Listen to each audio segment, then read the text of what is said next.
Welcome back to Connect with Christina. And I'm always excited, but I'm really, really excited because I haven't seen my dear friend, Leila Parnian, in a long time. It's been a while. I think we've just been really grinding. We've seen each other at airports. Yes.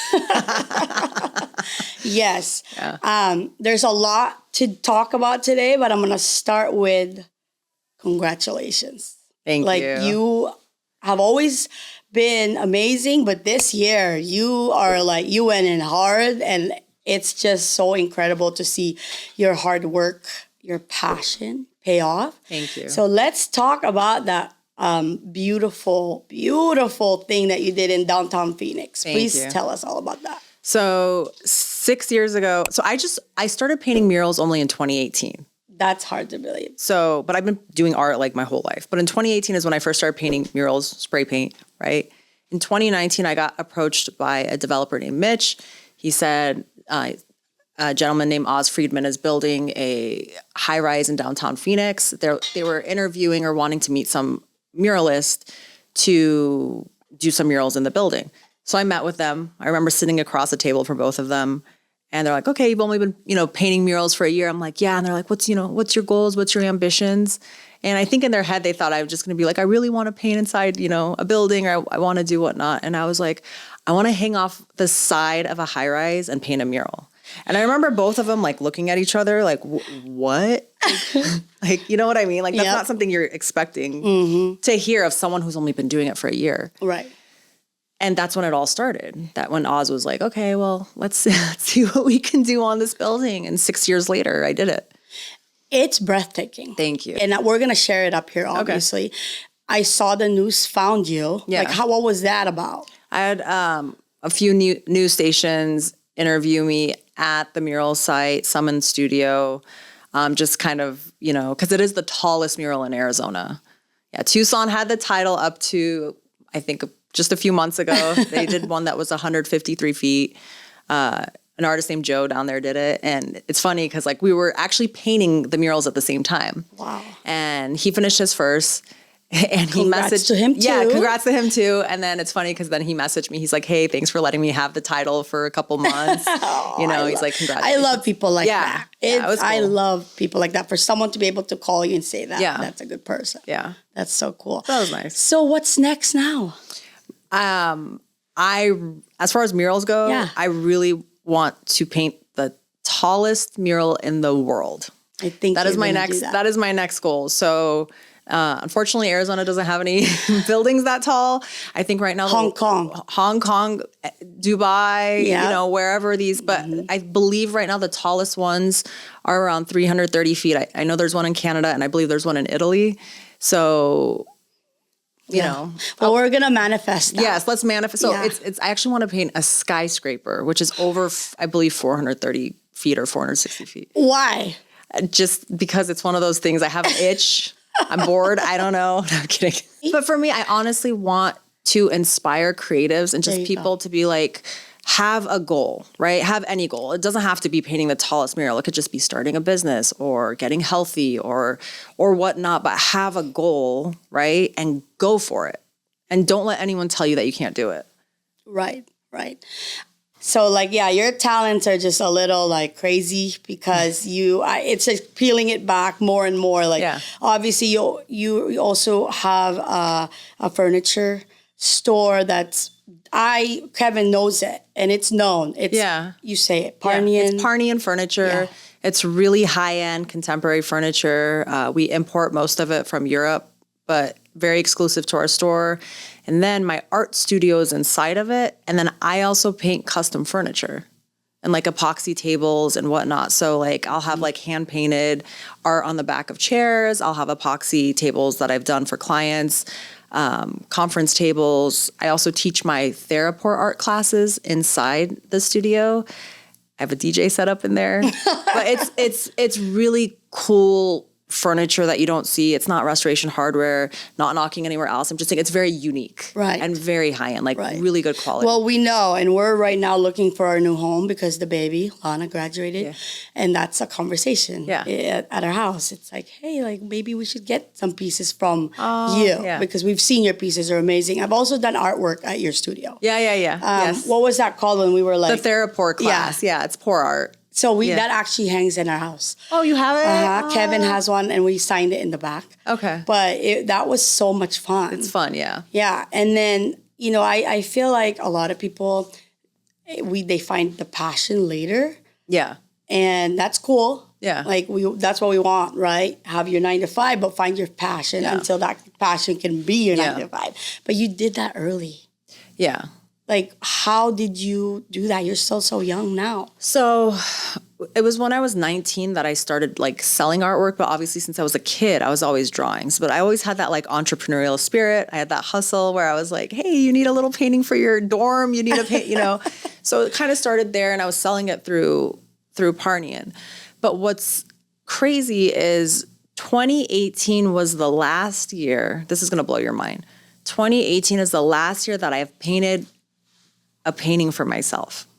Wow. Because what is every artist's dream? To become, you know, so big or so busy that you're constantly doing commissions or creating work that people are buying. Mm-hmm. And I can now say that my passion it became something that, you know, I'm making a good livelihood off of it. And I'm, you know, able to actually hire other artists to assist and whatnot. Mm-hmm. But that like ability to go in the studio and just paint for my heart, because I'm so busy, I just haven't made time for it, you know? Right. And that's a blessing. It's a blessing. But you also need that moment. But you need that, like, that kind of raw, just making stuff that you're assuming no one's going to buy. You know, that's interesting, too, because I saw, like, a meme that I actually screenshotted it. And I thought it was powerful. And it said that it was important to walk alone, to be by yourself with your thoughts and like just that moment of, you know, and I feel like because everyone's go, it wasn't until now that like I make that a project. Yeah. Because my personality is I'm always on the go. So I have to make that like alone time, which I like that. And Kevin is very supportive. Yeah. But it's very important. So if you haven't done that in a while, you have to date yourself and make it a project. You have to go paint something for yourself. Yes, I do. Now, but about the DJing thing, though, like when I saw you behind that thing, I'm like, excuse me? What? I think like, I'm your friend. How do I not know this? What was that about and how? So let me give you a quick background. My brother used to DJ in Old Town 25 years ago. Okay. Like back when Fire, it was like House, like Access Radius. You know, he did an international party like once a week at Sanctuary Miss, like back then. And I was the little door girl for him. Wow. So I had that background. And I remember back then when I was like 17, 18, he's like, let me teach you how to DJ. And I was like, no, I don't want to do it. Well, then I got older and I had some people who were DJing that I started painting live at their DJ events. And we had events at different clubs. And I got, more interested in it and I kind of learned from them how to do it. But I was never, I learned on Serato. I didn't know the USB. But as time went on, I really, it was more after I got my art. Is this like a COVID project? Like, because I feel like DJing is not easy. After. It was kind of during. So then my friends were having me DJ at their parties. And then it was just this year. I'm sorry. It was end of December, January of this year that I went to Tulum. Mm-hmm. I went to a DJ academy for 2 weeks. It's literally called the Tulum DJ Academy with Alex. And him and I did the academy. And then we really learned the technical side of DJing. And that's where I got a gig at Toca. So I'm like a resident DJ at Toca Madera. What? We're going. So, and then at like Hard Rock San Diego had me come out and play at their pool party. And I think I'm going to be back at Almost Famous. And I haven't put a lot of effort in that. Like, that's my next. But just the fact that you're doing it. Yeah. I'm going to tell you. So Kevin's good at everything. Yeah. He is so humble, so he doesn't like to talk about anything. But obviously, I'm his wife. Yeah. He is good at everything. Justin, do you know Kevin's good at everything? I'm going to tell you. So, and I'm talking like it's annoying. He's good at bowling. He's good at basketball, anything. If he touches it, it's good. DJing, we have a really awesome friend, Adam, that we met through DJ. And he's also very good. So we were playing around. He's like tremendous. Kevin started to mess with it and was picking it up. Really? Like nothing. And I tried. I'm like, oh no. Okay. Not, so I feel like it's like God really did make us all very different. And we all have like our own talents. And as you get older, you really push people to like, you know what, use that. Yeah. Use your talent. Share it. Yeah. And you've been doing that. Yeah. And now on this DJ thing, I'm just going to tell you, when my mom died, I had this long bucket list, right? And I talk about it often, so sorry if it's the same thing, but she is my driving force, other than my babies, obviously, and this list, I'm checking them off. Like, I'm doing pretty good. Oh, good. I'm doing pretty good on this list, right?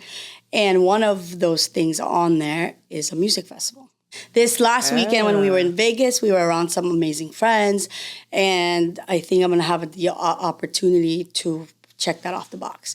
And I've been so excited. I haven't stopped thinking about it because I want it to be a really good festival, but I want the heart to be, like being able to highlight other people and help, like just all like helping others. I love that. So I'm thinking about all my friends that have businesses, like giving them the chance to like be there, but also like this is amazing talent. I don't want to like say it yet because it's not official, but I have my eye on one. Okay. And I'm just so stoked.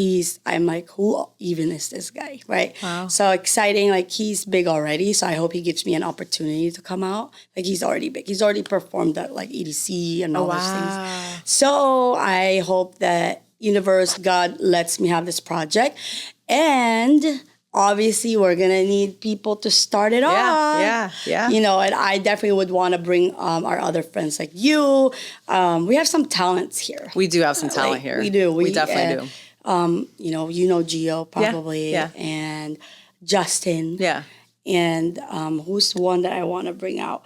Adam. Yeah. I've been telling him, he thinks I'm messing around. I'm like, one day it's going to happen. That's awesome. So I'm going to come to you for that, for help, because I'm envisioning where we just all like come together. I would love that. And I love that you have this list too that you're just going down. Yeah. Yeah, I'm excited. Awesome. So, but now are you teaching other people to DJ? Or are you teaching people to paint and do all that? No, I actually haven't taught. I haven't taught in a few months. So after the big mural, I kind of took a break from art for a second. You should. But right now I'm doing more of my epoxy work. So the epoxy dining tables and kind of fulfilling some client orders. I will start offering the art classes again. I want to be the first. Okay. And how many people can I even fit in that room? So if we do it at my studio, I can do about 16. Okay. But I've been hired to come out to places. So I can do 100, 200 people as long as I have the little microphone, right? We can. You're so brave to have that mic. I'm. Oh, really? You put a mic on me, like I'll put me in front of 1 million people, and I'll be fine. I'm like, hi, hey, how are you? I actually want to see. I want to see one of your shows. Like I didn't know you're. I think maybe Anthony mentioned you're a toka, but I want to go see that. Yeah. And then I want to bring to your studio, like 16 people. Sure. And so we'll talk about that. Sure. And then if they want to do it with you, like, we'll put all your stuff later. But they can message me on Instagram or they can call my art phone number and get information. And then I could do private lessons. So they could be bigger canvases. I don't know if you saw that. And now I'm doing kind of like a therapeutic mannequin art. So we paint You've done one with me. The mannequin? Well, like I didn't do the class, but in my events, you've done a live one. No, never mind. I think I've been to an event where you were probably painting it, yeah. And now I'm going to be offering kind of like a therapeutic thing where we write your feelings on the body of a mannequin. Mm-hmm. So I'll kind of talk you through that. And then we'll paint it together. And then I'll have you do the final like pour on it to kind of, you've put everything out and now we're going to start new. Wow. Yeah. I think that would be good. Like I'm barely getting into like the sound bath and all those things and how powerful that actually is. Yeah. And did you come up with that? Like that's cool. Yeah. You just thought about it. Yeah. Yeah, the painting the mannequins was actually from one of my dear friends, and he became like a mentor. That's how it started out. Joe Polish. He gave me the idea to paint mannequins. And then I had my TheraPore class, so then I just kind of combined it. And because of him, he was my first like person that I did the mannequin therapy on.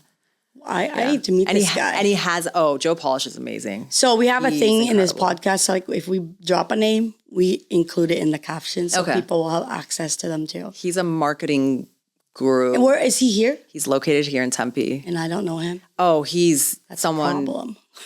He's awesome. Okay. Yeah. Well, now I can't wait to he's meet awesome. him. Okay, and I have a lot more questions for you, but like in this space of like you doing your passion truly and sharing it with us, is there like any project coming up next that you can share with us or not yet?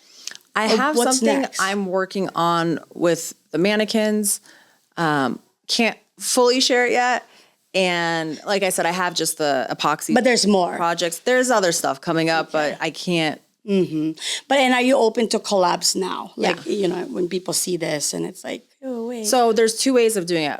When you do a collab, it's like, let's say it's going to be two art styles on one. So I've done collabs with artists in the past, or I can do it where I design it and then I have artists that will assist me too. And then I actually have a completely separate mural business that I have because I just can't do everything, that I have murals that I design and then I'll have a team go paint them. Right. So I have like 3 types of murals, businesses that I do. That's awesome. Yeah. I can't tell you how I refer jobs out. I'm so proud of you. Thank you. I think I text you that quite a bit. You do. Thank you. And I'm proud of you too. Thank you. You're a very strong, inspiring woman. Thank you. You obviously, we shared Skylar too. And he one thing that he would always point out to me, he's like, sis, I don't know how you have time. You always, get me these motivational things in the morning. And this year, the last 3 years, I haven't really been able to do as much of that as I want because I've been trying to pour into myself and the company, and I didn't realize that I stopped doing a lot of that. But there are people that I really care about. Yeah. And I do try to text or go on the DMs and slide in there. But it hasn't been easy. So if you're getting a DM from me and telling you I'm proud of you, you must have made an impact on me because I really don't have time. Justin don't have time. I don't. Yeah, I know. You're busy. I know. I'm like, I don't even know. I mean, I'm thankful I'm here. I don't have time to even have me here. I always have a thing where I say, you know what, guys? I will sleep when I'm dead. Yeah. I'm just here to live the best possible life and the best version of me every day I can try. Yeah. 2025 has been a whole challenging thing full of lessons, and I'm thankful for that. But I want to bring you back for another episode on 2025. Yeah, but that's a whole thing. But today, with you being here, I do want to take advantage and ask you certain things like, how do we help other artists out there and creatives out there? Number one, if they ever want to get started, what does that look like? That's my first. And then the second one is just, giving some shout outs to some artists here because we have a lot. We have a lot. So the first one first, how does someone, maybe coming out of high school or whatever it is, they have a God-given talent. They can paint. So there's 2 people I would love to educate. One are artists and one are consumers. So with artists, I want them to understand there is a way to be a non-starving artist, which I am seeing more and more that mindset is just not there, where I feel like they're not seeing the value of their work. And part of that comes from the consumer, who I also want to educate that the cost of a painting is not just the canvas and the paint, right? When you're giving quotes, it's a talent. That's why you're going to that artist to do the work. The other thing that drives me crazy is, and I did it for years for exposure, right? But it doesn't pay the bills, right? So many times they're like, come paint at this event, you'll get exposure. And the reality is I've painted over, let's say 50 or 100 events in the last 21 years that I've been doing art. A lot. It's a lot, right? I can genuinely say I never got business, maybe a couple sales from doing all that. But it's not to the point where it's going to feed me or pay for a roof over my head or a car, right? So I do want to educate consumers because I've had people try to negotiate with me and their logic is so small-minded. And so it's honestly, in a way, it's disrespectful to the artist. But I just think either they're not educated or they're not valuing the art. So that's something I really like. My next project is to educate consumers, also teach the business of art to artists. That's because of the furniture store. That's why I would say my success came more from my business mind versus my talent. There's way more talent. That's powerful right there. Yeah. There's a difference. There is a difference. There's so many talented artists just in town, like so many that I look at their work and I'm just like, wow, but they don't understand the business of art. And that's something but to your point, like a high schooler, use social media, pay for an ad. Spend $10 and pay for an ad in this zip code, whatever, and try to get exposure of like, hey, I'm only doing 3 paintings this month for X amount. Message me if you're interested in a custom painting or custom mural or whatnot. Start asking your friends, parents, friends, local businesses. Like you have to put yourself out there. A lot of artists go after grants and public funding, which I never did, because for me, that was putting too much power in someone else's opinion of if they like my art or not. So that's why I never went down the path of getting grants. Didn't even know that's a thing. Oh, it's a huge thing. People probably don't either. Huge, and I'm not knocking it. And I think it's great but it's good that there's an option. Yeah, so it's great that artists can go apply, but I just want them to know that outside of these places that they can apply for these funds or grants or just art like awards, right, or projects, they too can go on their own and go after businesses, which is, what I've been doing for years. Right. It's a balance though, right? Like, yes, let's put you out there, put your art, but also like, don't give it all out and have some sort of boundary. Right. And I think you teaching that class. I want to teach them. I actually, back in the day, had a course that I was doing for free called Hustle or Be Hustled. That's a good book. I have the domain and I was going to do this whole thing. So I was teaching these kids in middle school and high school, just basic principles of life that they don't teach you and just putting themselves out there. Like, I can't explain to you how many times I've been rejected. So rejection to me is like, I don't even care. Like, right. And my whole quote is for artists or for anyone is take no as a speed bump and not a stop sign. Right. That's my big Love thing. It. So we're going to clap that back. What? Say it again. Take no as a speed bump and not a stop sign. Because so many people, after their first rejection from an art gallery or for someone like not wanting to hire them, they take it so internal where they're just like, I must not be a good artist. No, you're just not a good fit for them. Right. Or maybe at that time something came up in their life where they can't afford it. It's not the last stop. There's so many, there's just so, I mean, yeah. I would say, we're going to keep bringing you back too, because honestly, this is what this is for, highlighting and also helping others, because you like being an artist, like I can't paint, I can't even draw, right? But like it's my nephew, I'm like, you're limitless. You can do shoes and make it like exclusive or clothing. Like he's so phenomenal, but I think and I'll show it to you and we're going to share his page. Also, there's other people, like a friend of mine, Sierra. Her art is different because her father passed away and it was the one thing that he asked for, like keep my art alive. But she can't paint, remember? So she has to basically like print them. Yeah. And it's a very, very emotional thing because they were very close. It's her dad. Yeah. And so there's that. Yeah. Too, that you can kind of help, like, hey, how do I navigate this space? Yeah. But how about you? Who do you want to shout out? One of the first artists I collabed with in town was Price Goodman. So he's amazing at realism and I'm not. I do very abstract work. So we were combining a lot of his like realism with my like abstract. So shout out to Price Goodman. Robert, and I don't know if I'm saying his last name properly. It's Gentili. Hopefully I'm saying it right, but he was the first artist that on my first mural project that he was there, and on like in passing, he actually was the first person to teach me about like spray paint opacity. Like if I tell you about my first spray paint job, that's a whole other story. I hope you took a picture or video of it. But I didn't know anything about spray paint, and I got this massive job just because I quoted so low, but that's fine. So he taught me a lot, and then You know Paige. Yep. So Paige research, I'm proud of her because just a couple years ago, she took the risk of like, becoming a full-time Alex artist. Page, right? Yeah. Shout out to her. I don't actually know her. Oh, I know her. Of her. Yeah. So she's really great at including the community.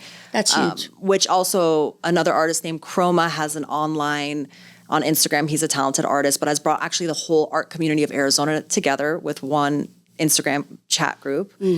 Wow. Sounds like my vibe. Smokey Joe, he's another great artist. I mean, I know so many talented People. Ashley Macias. So we bring them out at the festival. Yeah. I'm just saying. We have a big old party. One I really want to highlight is Alberto. A few years ago, I was painting outside in downtown Phoenix, a bicycle. He was there. I have seen him come up so much in the last few years. So I'm really proud of him and his hustle and his dedication to it. So shout out to Alberto. Yay. I can't wait to meet all these people. Yeah. And you're making me think of the fact that when Kevin's uncle had a hotel and they had to put all these pieces, those were really good pieces. But I'll come through like some hotels, and obviously I'm not educated on art or anything, but sometimes I do think like, why is that here? Right. Like, but that's probably because they did marketing to the design firm, had a relationship with them. So the designer that was hired to do the interiors for that project is like, oh, well, I know this artist. I'm going to hire them. That's how it all works. This whole education thing, it's hitting striking a chord with me, because when I was in my property management days, I do recall a situation where we had hired an interior designer and we were all so excited. And it was a big amount of money, but the finished product was like, wait, what? And then the painting, then years later, we find out that was her son. Yeah.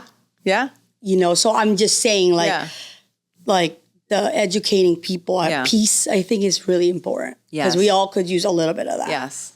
Are you familiar with next project? Yeah, I really do, because I really honestly, like, I'm interested in so many things. Yeah. So that's why like I get pulled in every direction.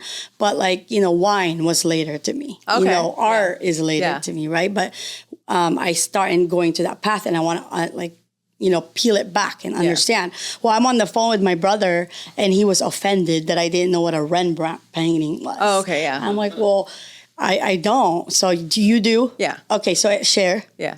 I mean, no, it's a very famous artist, but he's so famous that he even has his own brand of paint. There's Rembrandt, there's Picasso's, we can go. These are like classic though.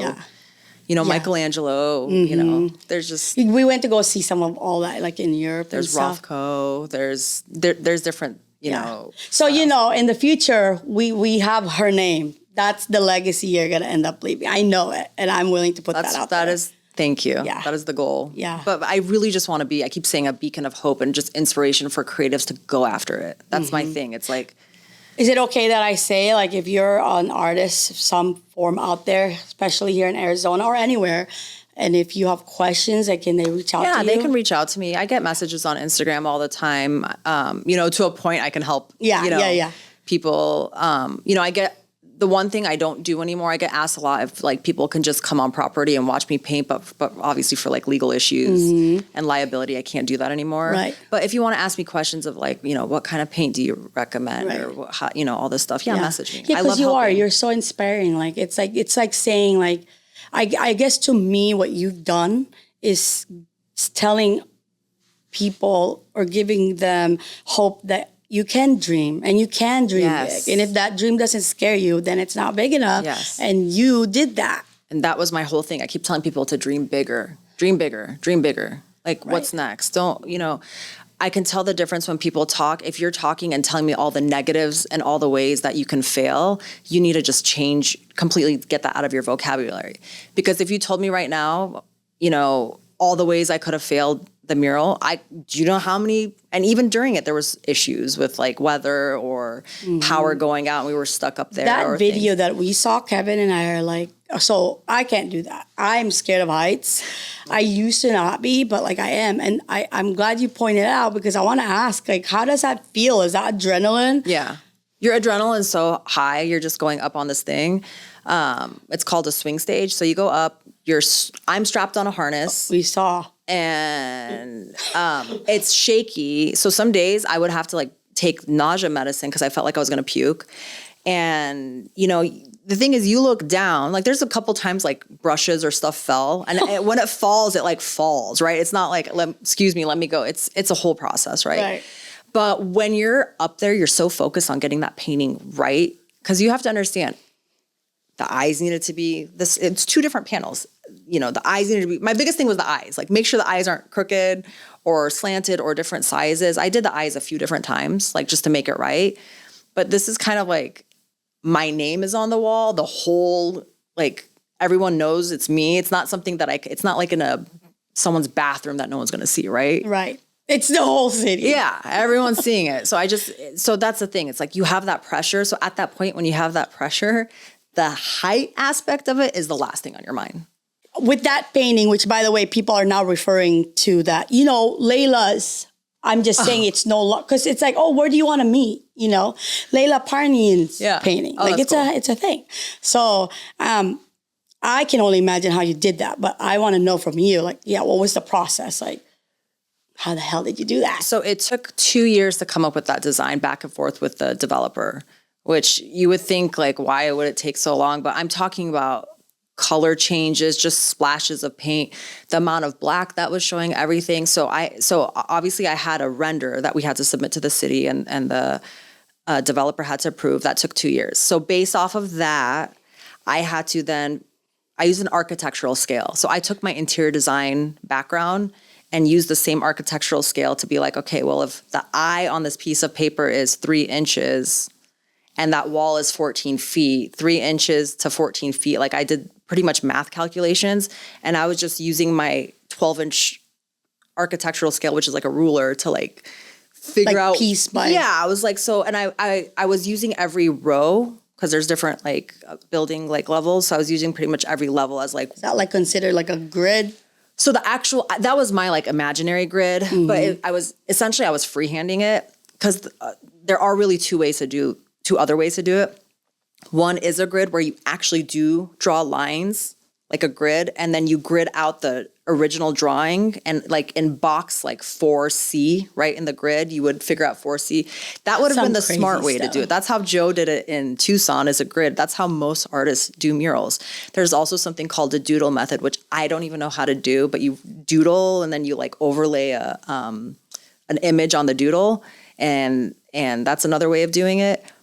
I essentially freehanded it with that architectural scale of just figuring out where stuff was. So if you look at videos, you'll see I'm like freehanding these lines, kind of guessing where stuff goes. But with some adjustments, it worked out. But normally, I mean, a lot of artists are like against it, but I'll use a projector if it's just ground level. It saves so much time. I love that, like every part of our life and every part of the world, like it's like niches. Yeah. Like art is a whole thing. Yeah. Like. Yeah, go. You ask, Justin. Ask right now.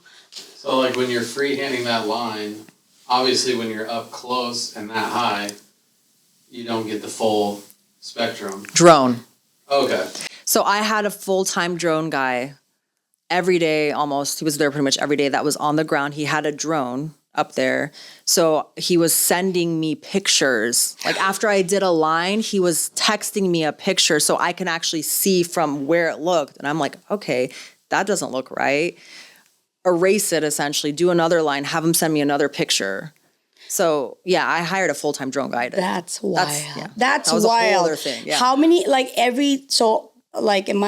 how long was the project, and how every day, what did you dedicate to this to get it done? It was 2 months. I had 2 artists. I flew out.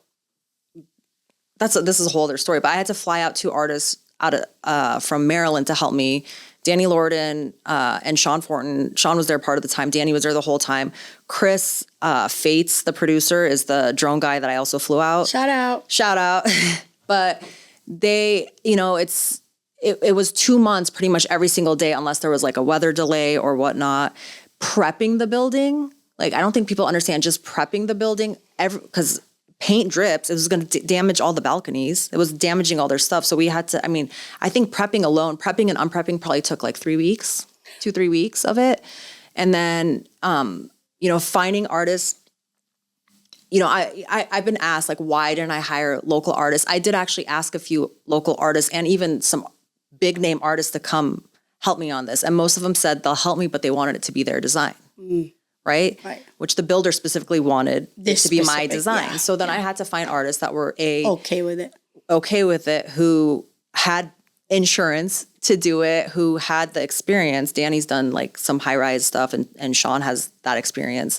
There's a whole list of like criteria. You think that's a lot more complicated. And also to make sure they have the time to dedicate, that they don't have other projects. And but the main thing, it was just like technical skill to be able to do that. It's really hard. Like when you're up there, it's one thing to paint something ground level. It's another thing when you're like shaking. I remember one weather, dust storm, bees, bugs. Oh yeah, I was filming, like there was like. Did you eat any flies? Probably. Nausea. Like the thing is just shaking, right? And being around those personalities, like we have all three different personalities, but we've worked together in the past that we, you know, have. Camaraderie. We're fine. Like we could just be like, okay, you're being annoying, you're being moody. That's the best. That time of month for you, like whatever. We had to deal with not having bathrooms. You know, it's not an operational building. I didn't even think about that. So you're up there for hours with like, there's a lot. So it takes a certain personality to be doing that. And that's essentially like you hire people based on skill. Well, but like in any given day, what's like the longest amount of time you're like, I'm staying here? Probably 14 hours. And then 14? I think that was the longest day, 14 hours. And then what's like the shortest where you're like, I'm not in the mood? I think our shortest days were like 6 hours. That's a long time. Yeah. And my final question on that building, and I tell me again the name of the building, because to me it's Leila Parnian's building. Oh, so what is it called? You know what? We can call it Leila Parnian's building. That's fine. AKA Saya. No, I'm kidding. Saya, okay. It's Saya. It's a luxury apartment complex. It's beautiful. It's like high tech. They have 2 pools. They have a pool on the rooftop, a pool on the 7th floor, tons of amenities. Do you happen to know who the management company is for it? I believe it's Gray Star. Oh my God. They're the best. They're one of the best. And I'm going to say it out here. I'm going to do an event there. Just watch. And also shout out Rosalanda Bridges. She's part of Gray Star. Okay. So my final question on the building is, when you finish that last thing, like what was your emotions? How are you feeling? What was in your mind? I actually was very emotional because on one hand, I'm like, this may be the last time I ever do something like this. I hope not, but it may be. So I really took in that moment that of like, this is it, right? I did it. Like it took 6 years, but I did it. I felt relief. I felt happy. I was ecstatic. Like I couldn't wait to show the world. Like I'm really proud of it and like kind of the messaging behind it. I was emotional though, kind of sad. Like it had that bittersweet feeling, but you know, even to this day, if I drive down there and I park and I look up, I'm even like, I can't believe I did that. How did I do that? I was up there. Why was I up there? So scary. Well, I'm going to tell you, for the rest of us and the people who know and love you, we also have the same feeling when we pass by it. Like it's like a thing, we have to say it. That's our friend's building. That's Leila. So we're going to bring you back because there's a lot more, because I didn't even cover my questions and I know our time's up, but congratulations again. Thank you. Thank you so much. Thanks for having me. For sure. And I like to take claim that we said it. So your next project, anything you said here, it's going to happen. It's going to happen. Yes. So bye. Bye. Thank you.